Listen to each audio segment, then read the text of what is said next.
Hola, hola de nuevo. Hoy voy a hacer otro video más, también con todas las mismas prevenciones que el resto. Es decir, estos videos no alcanzan para cubrir todo el tema, sino que este deberá ser cubierto con los textos y el material que indique el profesor.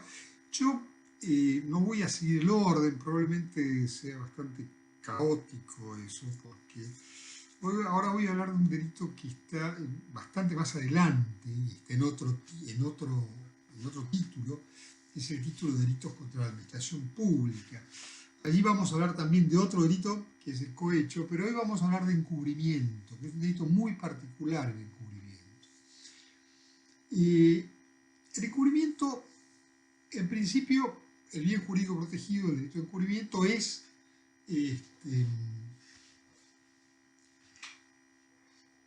la administración de justicia.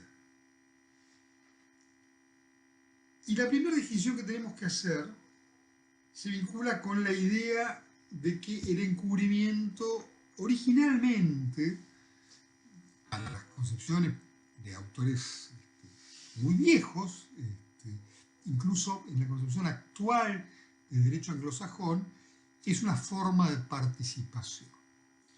Existía esta idea de que el encubridor era un partícipe del delito y no un tipo independiente y separado. Y fíjense que esa idea está tan arraigada en nuestros abogados que uno lee denuncias que dice contra fulano de tal o quien resulte ser coautor, partícipe o encubridor. Imaginemos una denuncia por estafa. No existe el encubridor del delito de estafa, existe el delito de encubrimiento.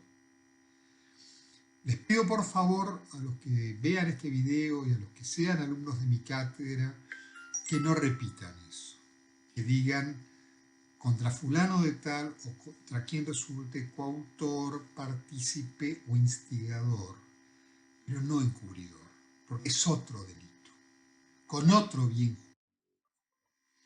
No es partícipe el delito de estafa en este caso. Les pido por favor que no metan esa pata, porque es una pata que la mete todo el mundo y realmente es muy feo leer un error tan grosero como este. En los Estados Unidos, en Inglaterra, hoy se habla de accessories after the fact, es en inglés accesorios después del hecho. Ellos a los partícipes los llaman accesorios. Esta idea de cómplices a posteriori también aparece en Feuerbach, un autor ya de hace 200 años prácticamente. Carrara, el genio de Carrara, destruye este concepto con una frase que a mi juicio es simplemente brillante, cuando dice que hablar de un cómplice posterior al hecho es como hablar de una causa posterior al efecto. La causa siempre es anterior al efecto, nunca es posterior.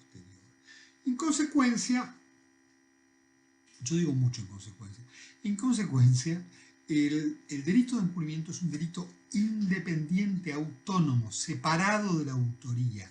De hecho, el primer requisito que va a tener el delito de encubrimiento es que no haya participación. La fórmula anterior a la redacción actual decía sin promesa anterior. Requería eso. Actualmente es sin participación, ya veremos la forma. Pero es muy importante, el encubridor no tiene que participar del delito.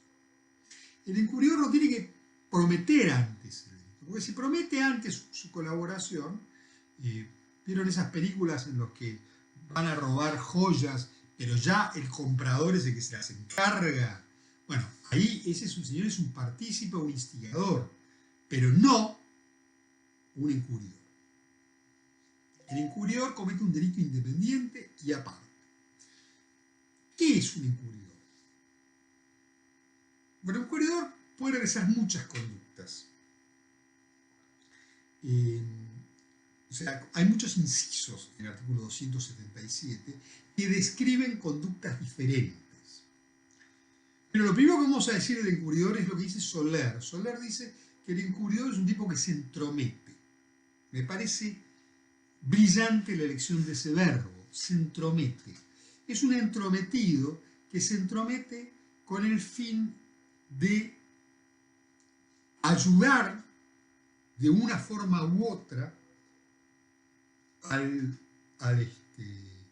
autor de un delito del cual él no ha participado, a cubrir los rastros, a asegurarse los beneficios, a obtener un beneficio económico del botín, a no denunciarlo cuando está obligado a denunciarlo. Todas estas conductas, Soler las resume en la palabra entrometimiento.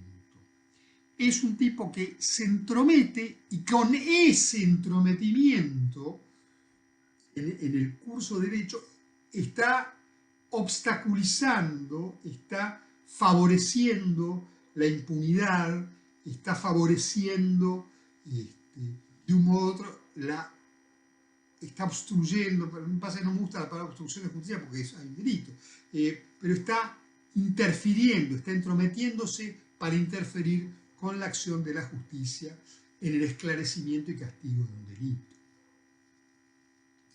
Ahora bien, recordemos esta cuestión sobre la cual nunca se insiste lo suficiente de la ausencia de participación. La ausencia de participación implica que el delito se debe encontrar consumado antes del entrometimiento del encubridor. Esto, por ejemplo, no sucedería en un caso de un delito permanente. El delito permanente se está consumando en el tiempo. Imaginemos que un señor en su casa le tocan el timbre y le dicen: mire, disculpe, pero tenemos secuestrado a un tipo acá en la casa de al lado y tendríamos que pasar por su jardín para escaparnos, no le molesta a usted, ¿no? No, para nada, ponga una escalera, muchachos. Bueno, ese señor no es encubridor, es partícipe, porque ese delito se está cometiendo.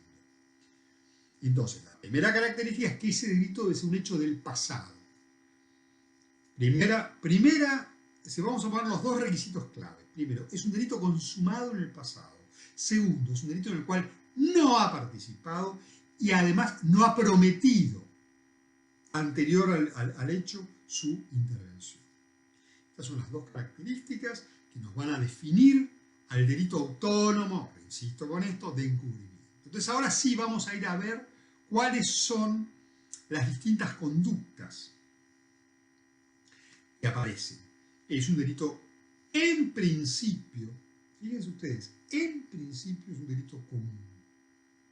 En principio. Tiene muchas formas de comisión, una de las cuales es un delito especial, la omisión de denuncia. Tiene formas activas de comisión y formas omisivas de comisión. Entonces ahí vamos a ir mirando una por una. La primera de ellas, el primero, dice, bueno, el tipo dice: tras la comisión de un delito ejecutado por otro en el que no hubiera participado. La redacción anterior decía sin promesa anterior y yo creo que era mejor. Pero bueno, en el que no hubiera participado y el delito ejecutado por otro. Me parece una definición no muy feliz, pero es la que queda. El inciso A, el inciso primero, ¿no? A, dice: ayudare a alguien a eludir las investigaciones de la autoridad o a sustraerse de la acción de él. Esta forma de encubrimiento se llama favorecimiento personal. En el favorecimiento personal es cuando nosotros escondemos a alguien o contribuimos a que ese alguien se escape luego de cometer un delito. Nuestra forma de entrometernos, la forma de entrometerse que tiene el encubridor aquí, consiste en contribuir a que esta persona eluda la justicia de alguna forma. Sea, como dice el código, vamos a ver las dos fórmulas, ¿no? Sea a eludir las investigaciones o a sustraerse. ¿Esto qué quiere decir? Eludir las investigaciones quiere decir eso. lo ayudamos a eludir las investigaciones de alguna forma. Y sustraerse es escaparse. Ya fue investigado, está imputado y nosotros lo ayudamos. Existe una utilización profesional en el ambiente del verbo inexistente, profugarse. No sé por qué existe la mala costumbre de utilizar ese verbo. Ese verbo no existe en nuestro idioma. Es fugarse. Uno es prófugo porque se fuga. Uno es prófugo porque se fuga. Y ser prófugo es una imputación. Este es prófugo. ¿Por qué es prófugo? Pues se escapó. Bueno, acá lo ayudan a fugarse, a escaparse y no a profugarse.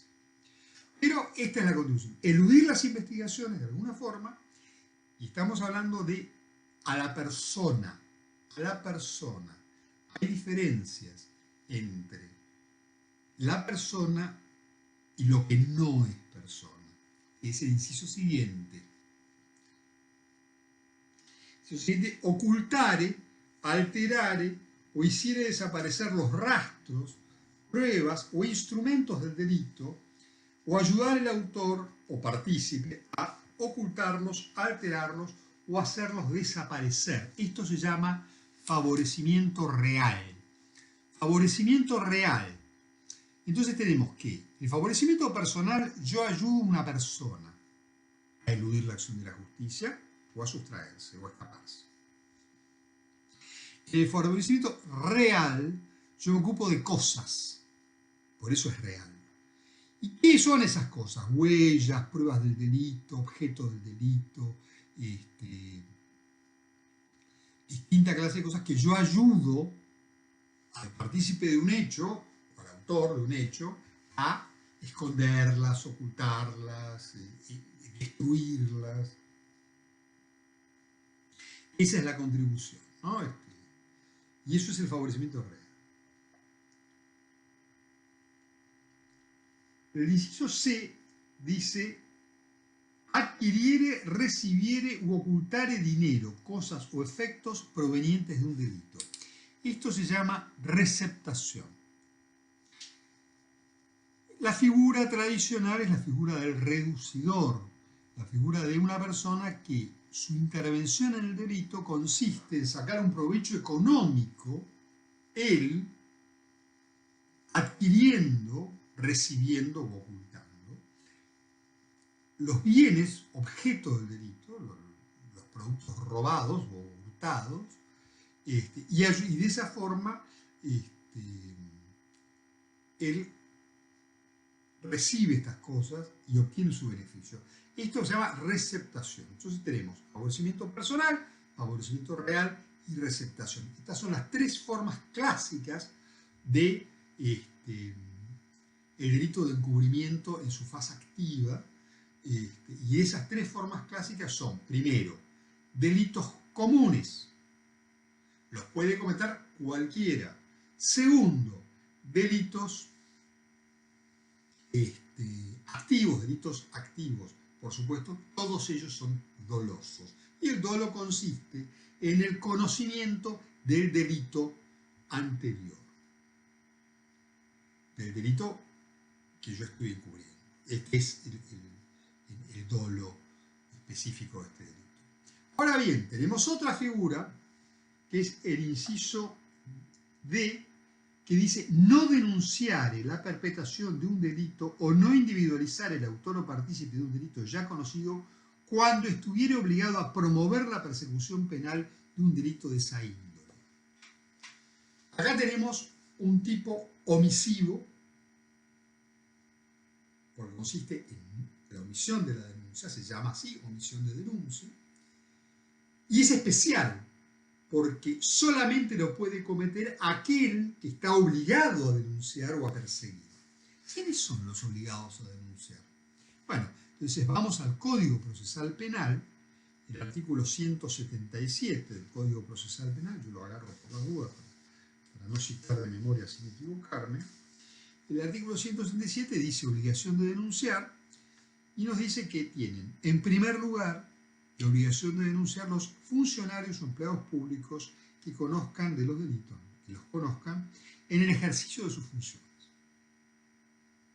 En el ejercicio de sus funciones. O sea, un funcionario X, el ministro de Economía, va caminando por la calle y ve un asalto, no está obligado a denunciar. Está obligado a denunciar las cosas que él conoce en tanto ministro de Economía en el ejercicio de su función. Lo mismo sucede con todo. Ahora, los policías, los fiscales, además están obligados a perseguir y podríamos discutir si no cometen otro delito, que es el incumplimiento de deberes de funcionario público. Pero acá tenemos que los funcionarios y empleados públicos están obligados a denunciar los delitos que conocen en el ejercicio de sus funciones. No en su vida personal, no porque se los cuente el cuñado, no por una conversación en un bar, no porque iban caminando y lo vieron, no. Solamente en el ejercicio de sus funciones. Y luego tenemos el inciso 2, que es mucho más discutible, que dice los médicos, parteras, farmacéuticos y demás personas que ejerzan cualquier rama del arte de curar, en cuanto a los delitos contra la vida y la integridad física que conozcan al prestar los auxilios de su profesión, salvo que los hechos conocidos estén bajo el amparo del secreto profesional.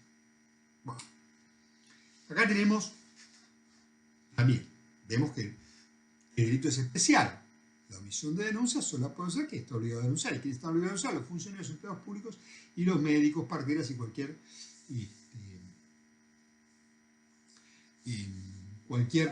profesional del arte de curar.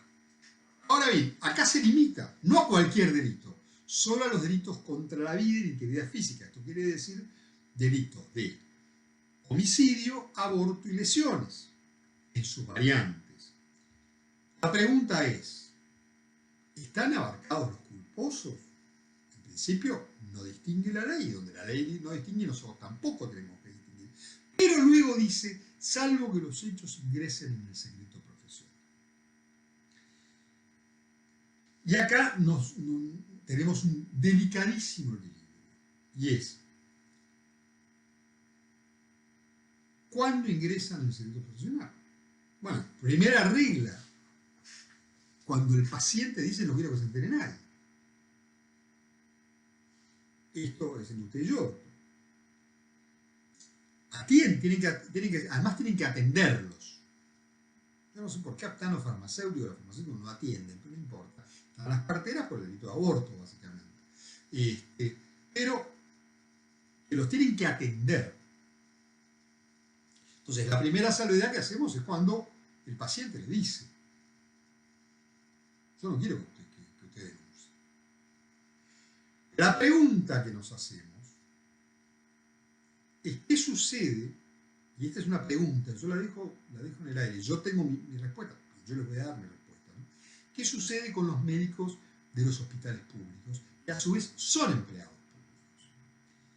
Entonces, conocen el delito del ejercicio de sus funciones y como empleados públicos están obligados a denunciar, pero también son médicos. Para mí, su condición de médico prima sobre el empleado público y el secreto médico también. No podemos decir que porque, imaginemos esta situación, que el médico que trabaja en un espacio privado está alcanzado por el secreto médico y el que trabaja en un espacio público no porque es empleado público. Esto sería realmente una burrada, vamos a decirlo claramente. Sería una burrada decir esto. No, el médico que trabaja en un hospital trabaja como médico y trabaja de médico y es médico.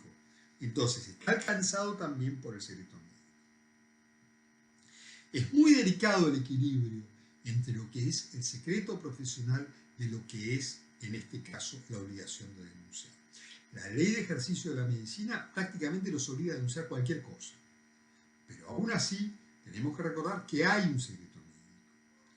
Y esto sucede con algunas denuncias, por ejemplo, que son bastante absurdas, como las denuncias de tentativa de suicidio que hacen los hospitales, cuando en rigor de verdad el suicidio no es delito. La tentativa, yo siempre decía cuando era fiscal que desde el punto de vista penal, la tentativa de suicidio tenía la misma relevancia que una tentativa de almuerzo, porque son actividades legales. Lo que sí es ilegal es la asistencia al suicidio, es la instigación al suicidio, pero no el intentar quitarse la vida. Después tenemos otro inciso más, que este es bastante más complicado, que dice asegurar o ayudar al autor o partícipe a asegurar el producto o provecho del delito. Asegurar el producto o provecho del delito o ayudar a asegurar. Estas son las dos conductas. Delito común, lo puede cometer cualquiera, doloso, por supuesto, y activo, no omisivo como el anterior. La pregunta es, ¿cómo se superpone esto con el lavado? Bueno, el lavado es un delito muy específico que se refiere a darle apariencia legal a bienes productos de una actividad ilegal. Acéptenme esta definición genérica. Esto es asegurar el provecho, que es otra cosa. Entonces tenemos la diferencia. Vamos a separarlo de la receptación. En la receptación nosotros tenemos que este señor lucra de alguna forma, recibe y acá asegura. Si yo te lo guardo hasta que la cosa se calme y después te lo doy para que vos puedas disponer, no sé, imaginemos un collar de perlas muy valioso. Siempre hay que poner ejemplos lindos tipo película, ¿no? Eso es la conducta de asegurar el provecho. Otra cosa es, yo te lo compro, yo te lo adquiero. Acá le estamos asegurando el provecho o ayudar a asegurar. Lo que sucede con esto es que a veces se confunde con el lavado. Pero el lavado es otra cosa. El lavado consiste en dar la apariencia de legalidad de activos obtenidos ilegalmente. Acá simplemente es asegurar el provecho o el producto, o ayudar a asegurar el provecho del producto. Esas son las conductas. Creo que con esta aclaración no es tan problemática. Bien, con esto yo voy a darlo por terminado porque después están las formas agravadas y las formas culposas que no tienen mayor sentido explicarlas porque están en el código. Léanlas por su cuenta, que también es bueno. Chao, gracias.